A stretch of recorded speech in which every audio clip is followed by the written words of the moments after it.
Dentro da história eclesiástica, é muito importante entender a via paralela, para que possamos entender algumas origens de algumas denominações.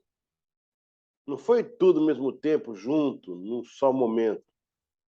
Houveram etapas em que algumas denominações surgiram na face da terra. Claro, bem depois da Reforma Protestante, então, aconteceu isso mais. Mas como surgiram os batistas, os presbiterianos, os congregacionais, posteriormente os metodistas, como? De que forma? A via paralela, como eu falei na outra parte, ela está trazendo algo que a história oficial não conta, não mostra, mas nós podemos mostrar via a história.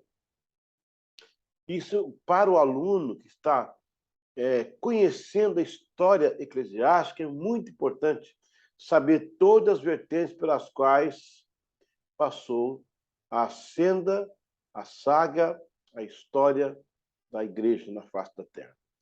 Vamos então aqui ver um pouquinho mais dessa matéria para entender mais a extensão do que seja a questão da via paralela. Antes de se aprofundar nessa disciplina, vamos ler o que alguns historiadores estão falando ou escreveram a respeito dessa via paralela, esse algo paralelo que está aí perto, né, da visão oficial. Vamos ver, então, o que alguns historiadores sérios falaram sobre o assunto, embora não aprofundaram com o material que você está recebendo agora aí, né, em mãos. Porém, é muito importante e interessante saber que nesta rota de pesquisa há mais pessoas que enxergaram ou enxergam evidências. Evidências de uma via paralela nas declarações dos historiadores renomados sobre o metodismo. Eles também tiveram a mesma percepção, desconfiaram de algo, mas agora vamos ter razoáveis máximos para elucidar este mistério. Gente, quando eu falo metodismo, eu não estou falando da igreja metodista. Eu estou falando do movimento metodista. As igrejas chamadas igrejas metodistas, seja qual for o pós-siglos, pode ser wesleyana do Brasil, pentecostal, ortodoxa, livre, elas também são ramificações do movimento metodista, assim como a Igreja do Nazareno, assim como, historicamente, a Igreja Quadrangular veio por Aimee McPherson, Los Angeles, mas de cunho ou de berço metodista, como é o caso da Ellen White, e assim vai. Então, eu não estou falando... Daqui para frente, quando eu falar metodista ou metodismo, entenda como um movimento, não a denominação em si. O que é que o Huberto Barbieri, Santo Huberto Barbieri, está falando sobre essa questão que eu estou colocando via paralela? Eles não mencionaram essa fraseologia, né? A via paralela, eles não mencionaram isso. Eu que estou aqui colocando e conectando com vocês. O que o Huberto Barbieri está dizendo? Diz assim, ó: podemos dizer que o movimento metodista no começo do século XVIII, embora historicamente nele tenha seu princípio, suas raízes vão, contudo, até o século XVII, ou antes, a semelhança da Reforma Protestante, que não teve sua origem no século XVI com Lutero, mas também muito tempo atrás. Então está aí um grande escritor, Huberto Barbieri, respeitado, falando que o metodismo o movimento wesleyano não foi algo do século XVIII, lá de 1729 e tal, não. Tem um pezinho atrás, tem uma coisa atrás, algo atrás que está legitimando esse movimento. Ele continua: em Lutero, a reforma teve seu apogeu e culminância. Forças e homens, desde muitas gerações anteriores, vinham preparando o terreno, abandonando-o com seu sangue e seu sacrifício. Do mesmo modo, o que chamamos metodismo alcança seu triunfo em João, Carlos e Wesley e outros. Não que o metodismo já existisse como força, sim que tinha vida embrionária no seio de certos acontecimentos históricos. Barbieri fala isso aí no livro Estranha Estirpe de Audazes. A editora é Southern Methodist University, de Dallas. Houve um grupo chamado metodistas também, antes dos metodistas que nós chamamos hoje, antes dos wesleyanos. Teve um grupo aí que foi falado, mencionado como metodistas, não assim como denominação, como se usa hoje para a igreja de ramificação do metodismo, né? Mas foram chamados. Vamos ver um outro aí que fala, o Christopher Dawson. O Christopher Dawson, ele também é um grande escritor. Ele fala algo interessante.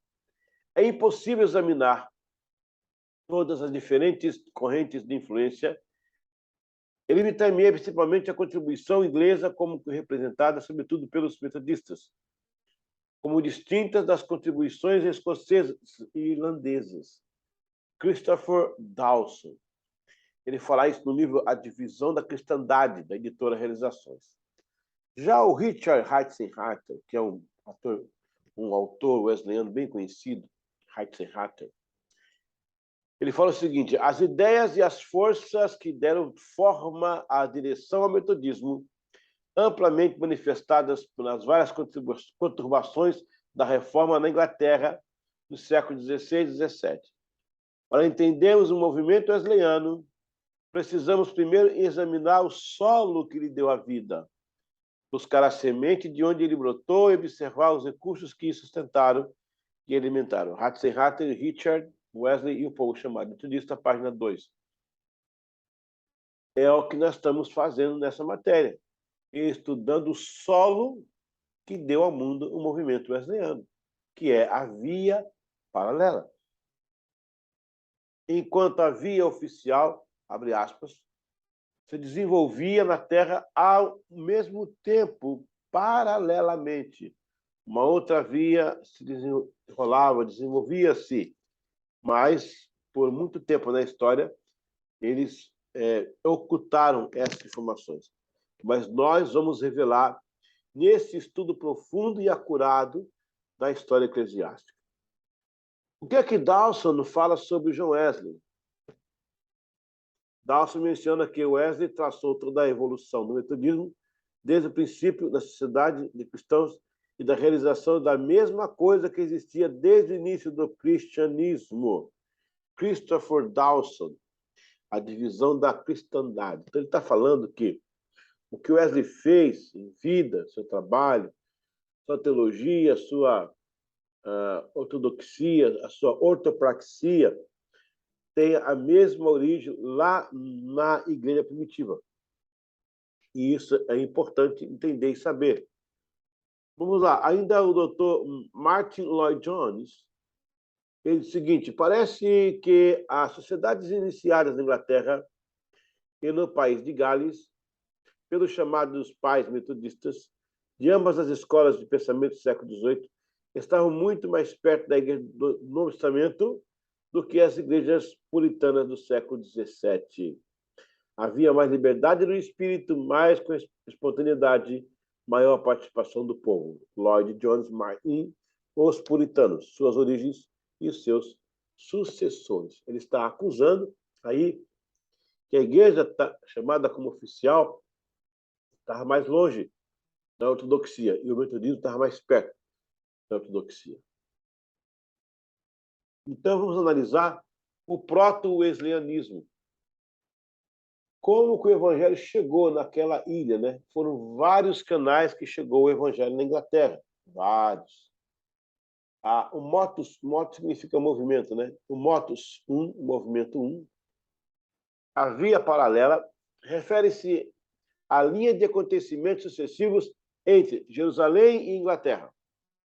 Embora interrompida às vezes por fases, vide abaixo as linhas do tempo, desenvolve-se independentemente da via católica, normalmente ensinada nas escolas, instituições, seminários, faculdades, universidades, por exemplo, como a história oficial ou a história regular. Então, a via paralela se refere a acontecimentos que foram paralelos, né? A igreja chamada oficial. Motos 2. A igreja primitiva. Arimateia, mercadores, navegantes, Simão Zelote, os soldados e escravos chegaram na ilha, esporadicamente através das viagens, missões e negócios. Sem dúvida, havia entre eles cristãos que davam testemunho da sua fé. Então, a ilha recebeu, segundo a tradição, José de Arimateia, Simão Zelote, mais 14 discípulos. Porém, também a ilha recebia mercadores que faziam comércio do mundo inteiro, nas navegações, né? Os navegantes, os soldados, escravos crentes. Esses soldados crentes, escravos crentes, eles acabavam por confessar a sua fé às pessoas. Então, na verdade, o evangelho entrou na ilha por várias portas. Pela porta religiosa, que foi Arimateia, Simão Zelote, pela porta dos navegadores, dos navegantes, né? No caso, navegadores, os soldados, os escravos. Tudo isso contribuiu para o evangelho chegar na ilha. Motos número 3. Aliás, o moto número 2, né? Lá em cima foi só uma introdução. Motos 1, igreja primitiva. Motos 2, igreja celta. Agora sim é o Motos 2, igreja celta. Os celtas não eram o nome de um povo isolado, mas de vários grupos nômades que habitavam na ilha. Esta é a razão de ser abrangente no cristianismo. Com a evangelização da Grã-Bretanha por vários missionários, como Albano, Patrick, Columba, etc., a geração seguinte já iniciava sua fé nos princípios dos moldes da igreja celta. O evangelho foi se infiltrando em todas as classes de pessoas e houve resultados inimagináveis. A igreja foi moldando o celtismo e assim tornou-se a igreja celta. Desta forma, foi enraizando-se na cultura local e transformando esta cultura. Há de se entender que existe hoje um movimento de igreja celta, mas não é essa igreja aí, ó, do passado, tá? A igreja celta que tem hoje é cheia de esoterismo, é tudo esotérica. Está mais por lado espiritista do que outra coisa. Não estou acusando de nada, estou dizendo que a diferença é que não é uma igreja cristã ortodoxa, mais próxima do original. Tem algum secretismo religioso. Porém, a igreja celta da época era uma igreja muito séria, comprometida. Não confunda isso. A pessoa os celtas eram druidas, nórdicos, tinha lá a questão do Odin. Não, os celtas sim, o povo celta, porque eram vários povos. Celta não é um povo só. São vários povos que constituem o que chama-se de celta. Os picos, os jutos, os bretões, visigodos, os vinques, são vários. Depois, mais tardio, os germânicos, os normandos, e assim foi. Então, a igreja celta nasce no meio desse povo, que tem suas religiões, mas ela nasce de forma pura. Ela vai moldando a cultura celta, ela vai quase que dizimar por completo os druidas. Então, uma igreja forte, uma igreja bíblica, com a força do Espírito Santo. Motos número 4. A Igreja Católica. Deixa eu voltar aqui. Número 3, número 2. Sim, agora sim, número 3 da Igreja Católica. Então, nós já vimos aqui agora a inserção do Evangelho na ilha, né? Por Arimateia, mercadores, navegantes, soldados, escravos. Depois a gente viu que isso afetou direto e formou a Igreja Celta. E agora vem a Igreja Católica, Motos 3. A inserção da Igreja Católica e a resistência celta. Após Agostinho chegar em 597, esse Agostinho não é o de Hipona, tá? O Agostinho de Hipona é lá do V século. Esse é o Agostinho do VI século. E até do VII. Esse é o Agostinho da Cantuária. Esse primeiro Agostinho, não. Agostinho é o teólogo lá atrás, o filho de Mônica, né? Que escreveu a Cidade de Deus, Confissões e tal. Não, esse aqui é o outro Agostinho, já do tempo mais tardio. Ele vai ser enviado pelo Papa para a ilha, para cristianizar a ilha. Mas vai chegar e vai ter uma surpresa muito grande, porque a via paralela à Igreja Celta será forte, operante, genuína, muito mais viva e verdadeira do que a Igreja Romana. Mas vamos lá. Após Agostinho chegar em 597, e o poder papal praticamente obrigar o rei Oswy seria uma espécie de Oswaldo hoje, a oficializar os celtas como católicos, a Igreja Celta resolveu não aceitar as diferenças de costumes e práticas, deixou o catolicismo mais ao centro e se refugiou nas montanhas e interior. O não enfrentamento evitou sangue ser derramado e a intolerância religiosa. No entanto, a forte rejeição ao catolicismo, por todo o tempo, demonstrou a presença de leais célticos por toda a história até o anglicanismo. Lembrando que o anglicanismo, na verdade, na ideia do Henrique VIII e da Elizabeth I, era um grupo separado dos puritanos e dos católicos, por isso que são anglicanos, né? Isso aí tem a ver com a igreja celta. Ela parou de ser celta a partir do século VI, aí você está vendo aí, porque chegou a igreja católica, abafou e chamou tudo de católico. Mas a celta continuou a existir por questão de honra, né? Então, assim, a igreja católica veio, quando chegou aqui, encontrou muita gente crente. O São Patrick havia batizado mais de 120 mil cristãos. Havia mais de 300 lugares de culto na Inglaterra. Isso chocou um pouco o Agostinho da Cantuária. Inclusive, as igrejas eram diferentes, né? A igreja católica, ela comemorava a Páscoa no dia dos pagãos, né? Do equinócio da primavera. A igreja celta era dentro do mês de Abizã, de Israel, que seria março, abril, que seria a Santa Ceia mais judaica. Não que ele fizesse judaica, né? Mas a data mais perto. Então, daí você vê que havia muita diferença. Motos 4, os rompimentos. Agora, vamos lá.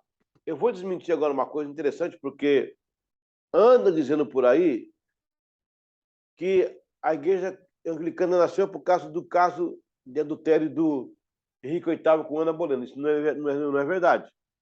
Isso só impulsionou o que já estava sendo feito há muito tempo. Olha, o rompimento da igreja da Inglaterra com a igreja católica foi costurado desde a conquista do Guilherme Normando, em 1083. De lá para cá, todo monarca que vinha dava um corte na igreja católica. Por final, o Wycliffe deu um respaldo teológico para romper. O Henrique VIII, usando da situação da sua futura esposa, ele vai e declara a igreja católica fora e a anglicana como igreja estadual ou estatal. Rompimentos. Com a conquista armada e anglo-saxônica, acontecerão 11 rompimentos políticos e diplomáticos. Cada monarca que subia ao trono cortava algo e no tempo de Henrique VIII já estava praticamente rompido. O caso de Ana Bolena foi um motivo banal. Como nasceu a nomenclatura... Aí você vai dizer, só um ponto aí. Foi um motivo banal. Por quê? Se não houvesse a questão da Ana Bolena, teria acontecido fatalmente, porque o intuito da Inglaterra era tomar as terras também da Igreja Católica, impedir os impostos, impedir a intromissão católica no Tribunal Civil. Então, cada monarca que veio, foram 11 monarcas, daí vários Henriques, né, no meio aí, foram quebrando a hegemonia católica, até que chegou o Wycliffe e deu uma palavra bíblica, teológica em cima dos católicos. E aí, quando veio a questão da Ana Bolena, que o rei foi casar e o Papa não deixou, ele usou como premissa isso para poder fazer a separação, mas isso não é o total. É o total. Vamos entender agora como é que nasceu a nomenclatura Igreja Anglicana. No século XIII, o rei Ricardo, Coração de Leão, ao ir para uma cruzada, deixou seu irmão João sem terra, substituindo-o. Este foi forçado pela nobreza a assinar, né? Só um pouquinho que despertou aqui alguma coisa aqui. Ok. Ao vivo é assim mesmo. Pronto, ao vivo é assim mesmo. Vamos lá. Então, ele foi pressionado pelos barões, pelo parlamento, a assinar uma carta magna, tirando alguns poderes do monarca e dando ao parlamento. Por isso, depois teve a sequência aí. Então, no século III, o rei Ricardo do Coração de Leão, ao ir para a cruzada, deixou seu irmão João Sem Terra, substituindo-o. Este foi forçado pela nobreza a assinar a Carta Magna, que em seu texto oficial cunhou a primeira expressão Igreja Anglicana, com a ideia da liberdade sobre a Igreja Católica. Fato importante, pois o que era celta agora seria anglicano. Muito importante aí. A Igreja Anglicana ainda não tinha nascido, porque isso é 1200. Ela vai nascer em 1500 e pouco, com Henrique VIII. Mas, na Carta Magna, já havia a expressão Igreja Anglicana, para pressionar os católicos e dar uma ideia de liberdade religiosa no futuro promissor da Igreja. Vamos entender aí mais um rompimento, que é agora o teológico, né? Que é, no caso, os rompimentos teológicos e reis. O moto 5, o rompimento teológico. Após um período de muitos desvios da Igreja Católica, no seu inglês, surgiu um professor em Oxford, John Wycliffe, e seus ensinos rompiam de vez com a supremacia católica. Os seguidores eram chamados de Lollards, e este movimento foi aclamado como a primeira luz da Reforma. Depois dos 10 rompimentos dos monarcas, este foi o 11º. A princípio, a coroa inglesa via com bons olhos, pois já respiravam um rompimento mais drástico com Roma, que ninguém aguentava, né? A Igreja Católica mandando a vida dos outros.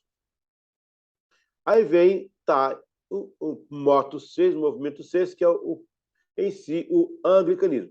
Veja que o evangelho chega na ilha, não pela Igreja Católica, por outros obreiros, cresce a Igreja Celta. A Igreja Católica vem no século VII, tenta forçar, a Celta não quer brigar, ela se recolhe, mas ela volta como povo anglicano entre os católicos, que depois também terão os puritanos. E esse rompimento da Igreja da Inglaterra se deu primeiro com 10 monarcas que se posicionaram contra a Igreja Católica, e depois aí vem o Wycliffe com a reforma teológica, dando em cima deles. Por final, o 12º rompimento foi do Henrique VIII. E aí, de fato, vem cunhar o anglicanismo. Ficou a cargo de Henrique VIII e o último fatal compromisso, que seria o 12º rompimento. Aparentemente em uma incógnita, pois 2 monarcas, este foi um dos mais chegados ao Papa Leão X, porém, numa divergência, lutou contra Lutero e, posteriormente, isso fez se prevenir do calvinismo. Depois, por causa de um divórcio negado pelo seguinte Papa, que Clemente VII brigou com Roma. O rompimento foi fatal e nascia oficialmente independente da Igreja Anglicana, fruto da resistência e lealdade da Igreja Celta desde 664. Veja aí agora que interessante, né? Como é que pode o Henrique VIII, que era amigão do Papa, agora se virar contra? Porque quando o Leão X era vivo, Henrique VIII chegou até a queimar livros de Lutero na praça para dizer que está do lado da Igreja Católica, né? Ele depois brigou com o próprio Lutero, porque o Henrique VIII é contemporâneo de Lutero. Eles brigaram. O Henrique VIII fez uma carta desmerecendo, né, as teses de Lutero. Lutero respondeu uma carta com muitos palavrões para ele. Não era aquele Lutero, era um Lutero que estava em processo de mudança de vida, né? Desfechou muitos palavrões contra o rei da Inglaterra. O rei da Inglaterra remeteu um documento teológico em cima dele, então eles brigaram. Aí depois, lá na frente, quando surge o puritanismo, que é um puxadinho do luteranismo, o rei não aceitou. Da mesma forma, ele brigou com o Papa Clemente VII, porque o Leão X já tinha ido embora, agora o Clemente VII estava no poder e ele não permitiu que fosse feito um casamento e sancionando o divórcio para o rei contrair outras núpcias. Ele não concordou. Aí nisso ele brigou com o rei. E ao brigar com o rei, ao brigar com Lutero, nasce a Igreja Anglicana. Lá na frente, a Rainha Elizabeth vai colocar limites, né? Para dizer, ó, isso aqui é papista, aqui é puritanismo, aqui são os anglicanos. Motus número 7. Aí vem o calvinismo. Na história ele entra também aí por perto. Ele chega junto aí, ó. Com a morte de Henrique VIII, seu filho Eduardo VI, sob o trono e por ser menor, seu tutor político foi o tio Duque de Somerset e o tutor espiritual, religioso, eclesiástico foi Thomas Cranmer. Cranmer era um fervoroso anticatolicismo. Tinha sido treinado com os príncipes alemães luteranos e como a igreja anglicana era recém-independente, idealizou uma liturgia diferenciada. Então uniu-se aos calvinistas de Genebra, casou-se com uma calvinista chamada Margaret Osianders e levou vários pregadores e influenciadores calvinistas, chamados posteriormente de puritanos. O fato de tirar as imagens e ter um novo rito, uma proposta teológica diferenciada, chamou a atenção de Cranmer, que acabou por injetar o calvinismo na reforma anglicana. No entanto, era mais uma nova opção para diferenciar em alguma coisa da Igreja Católica. Então é isso mesmo, gente. Olha, eles eram mesmo, você viu o mesmo Deus, o mesmo Jesus, a mesma cruz. Como é que agora justificar duas igrejas, né? Essa divisão. Então, eles criam coisas diferenciadas. Por exemplo, logo se tornaram iconoclastas, e aí não adoraram mais escultura, mudaram a vestimenta, criaram um livro de oração comum para fazer uma liturgia diferenciada. O que podia fazer para ficar diferente dos católicos, eles fizeram. Mas era mais para dar força e vida a essa nova religião, que era a Igreja da Inglaterra. O que muitos ingleses também ansiavam para sair da supremacia católica. Motus 8, o regresso. Eduardo VI, que é o filho do Henrique, ele assume, né? Ele morre ainda jovem. Ele tinha um problema de saúde muito sério. Eduardo VI morre e Maria, sua irmã, assume. Ela era católica e com raiva do pai Henrique VIII, que trocara a mãe dela, que foi a Catarina de Aragão, por Ana Bolena. Essa mulher executou 288 puritanos, inclusive Thomas Cranmer. E ela pegou o que ela fez? Ela retornou o catolicismo para o país, fez o país voltar ao catolicismo e enfrentou o parlamento. Essa rainha reinou com muito sangue de puritanos, ao ponto de ser apelidada de Blood Mary, ou seja, Maria Sanguinária. Ela só interrompeu sua devassa missão porque faleceu. Veja interessante. Então o pai morre, o filho assume, depois do filho morre, vem a irmã que era católica, traz o catolicismo de volta com raiva do pai, né, desfez de tudo que o pai fez, e ainda matou muita gente em nome da sua fé. Hein? Meu Deus do céu. Vamos então ao Motus 9, a Via Média, o não conformismo e o Clube Santo. Olha aí. Enquanto isso, nós vamos ver daqui a pouco na outra aula como é que desenvolviam as duas vias, né? Há mais outras aí, ó. Tem a copta, tem a armênia, tem a ortodoxa, tem a grega, por aí fora. Motus 9, a Via Média. Na sequência da casa dos Tudors, que era a casa da Elizabeth, filha de Bolena, que sobe ao trono, após a morte da Maria I, esta rainha de forte liderança volta à Inglaterra aos moldes do pai Henrique VIII. Quer dizer, agora não é mais a rainha Maria Sanguinária, a irmã está voltando a igreja agora para o protestantismo, né, o evangelical, ao contrário da irmã. Após a morte da Maria I, esta rainha de forte liderança volta à Inglaterra aos moldes do pai Henrique VIII. Ela também não simpatiza-se com o catolicismo e descobriu que a agenda protestante calvinista era bem política. Então ela cria a Via Média para resgatar o terceiro grupo, os anglicanos, estirpe reta dos celtas.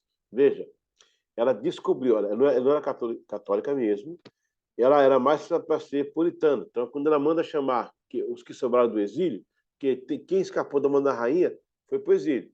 Essa manda vir. Só que eles vêm com o Bíblia de Genebra.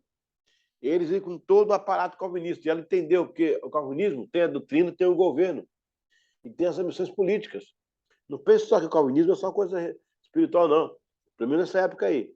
Na verdade, os puritanos, tinham até partidos políticos. Ela entendeu que esse grupo de puritanos queria o trono dela, para fazer um reino de representação, que é o caso presbiteriano, né, que tem os presbíteros, que é o caso da Igreja Metodista original, lá da Inglaterra, que também usa, em vez de bispo, ela usa superintendente, como é o caso da Nazareno, que está mais perto aí da ortodoxia wesleyana. Então, ela vai criar a Via Média, ou seja, ela precisa de força no parlamento para implantar o sistema e eliminar o papismo e o puritanismo. Ela sai pela Inglaterra pegando barões, incentivando eles a irem para o parlamento, porque o barão tinha voz no parlamento, que tinha terra, né? E ela conseguiu criar a Via Média, onde ela enfraqueceu o puritanismo e enfraqueceu o catolicismo e depois extirpou o puritanismo.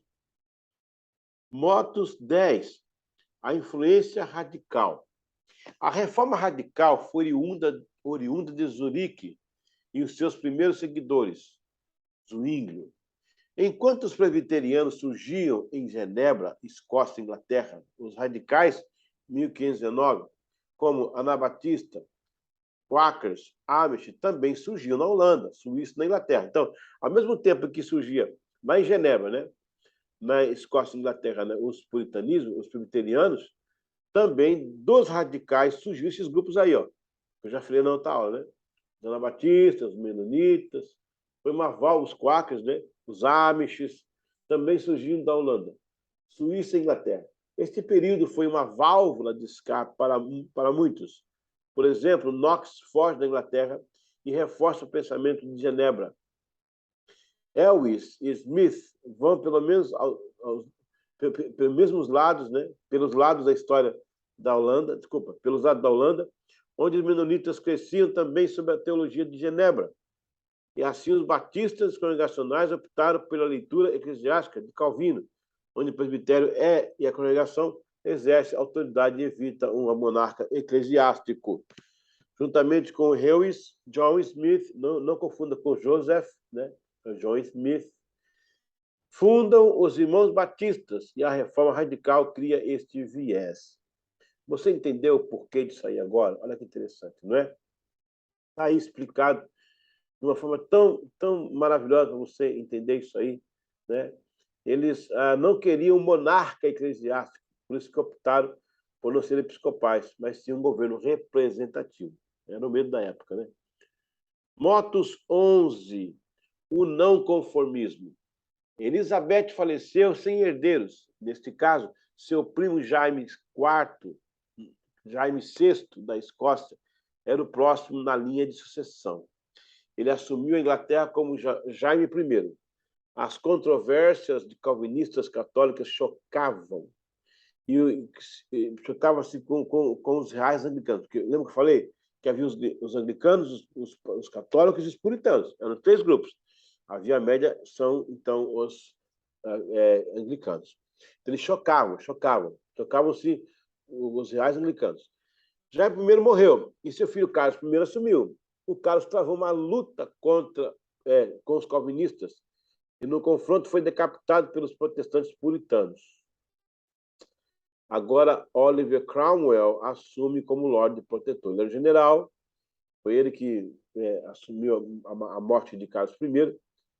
Carlos I quis confrontar aí os puritanos e acabou tendo essa situação aí. Agora, Oliver Cromwell assumiu como Lorde Protetor. Depois dele, seu filho Richard, mas não sustentou a liderança. E o parlamento trouxe de volta a família real, o Carlos I, filho de Carlos II, filho de Carlos I. Este rei optou pelo calvinismo e teve embates no parlamento. Faleceu também e o seu irmão Jaime II quis misturar itens católicos com os princípios calvinistas. mas os filhos da Via Média foram contra e ele foi tirado pelo parlamento, Jaime II. Desta vez, a situação teve uma resposta imediata, o ato da uniformidade. Obrigava os clérigos a cumprir atos católicos e calvinistas, e o que não fizesse seria expulso. Um grupo surgiu para contestar e foram classificados por não conformistas. Nesse pessoal estava Bartolomeu, bisavô de John Wesley, e John, o avô, e foi nesta linha que os Wesley foram influenciados a acesso, né? Aí vamos aí o Motus 12 para encerrar esta aula. O Clube Santo e o Metodismo. O fato da coroa catolizar as capelas britânicas chocou os bispos anglicanos e os puritanos. Mesmo com a implantação do sistema da Commonwealth, a riqueza toda, que tentou acabar de vez com os anglicanos, mas a força deixada por Elizabeth segurou este confronto. No entanto, com a declaração do Código de Caledon e os atos do teste, os que não aceitaram foram levados ao rompimento do anglicanismo institucionalizado. Embora a segunda geração dos Wesley ficaram com o anglicanismo, o movimento que Deus iniciou no Clube Santo e posteriormente através dos moráveis, o movimento metodista, veio para dar uma resposta à teologia insípida do anglicanismo histórico e à morbidez fria da espiritualidade tradicional. Deus usa o metodismo como outros legítimos movimentos de avivamento da época para soprar um novo mover sobre a igreja. Então, veja bem, que interessante isso aí. Quando o rei Carlos I assume, ele vai forçar os puritanos, né? vai forçar em cima deles, acaba o confronto e ele perde a cabeça. Né? Os calvinistas, os presbiterianos, a turma do Oliver Cromwell, né? Tira ele do poder. Aí vem o filho, que é o Jaime II, e tenta misturar os dois com o ato da uniformidade, e não deu certo também. Então, tiraram ele do parlamento. Quer dizer, o Richard, filho do Cromwell, morre, e o Carlos II vem e não consegue segurar, né? E depois o irmão Jaime também. Quer dizer, no caso, faleceu o Carlos I, né? O Carlos II faleceu. E aí o Jaime II vai tocar, não consegue também. Nesse caso, vamos chamar o príncipe de Orange, né? o William de Orange, que casou com a filha do James II. E ele implantou o sistema o ato da tolerância, mas não dava mais.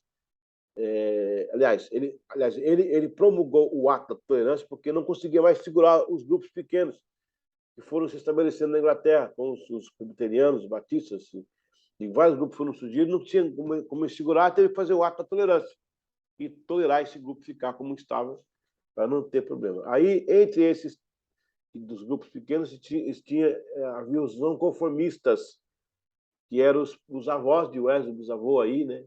Também do lado da mulher dele.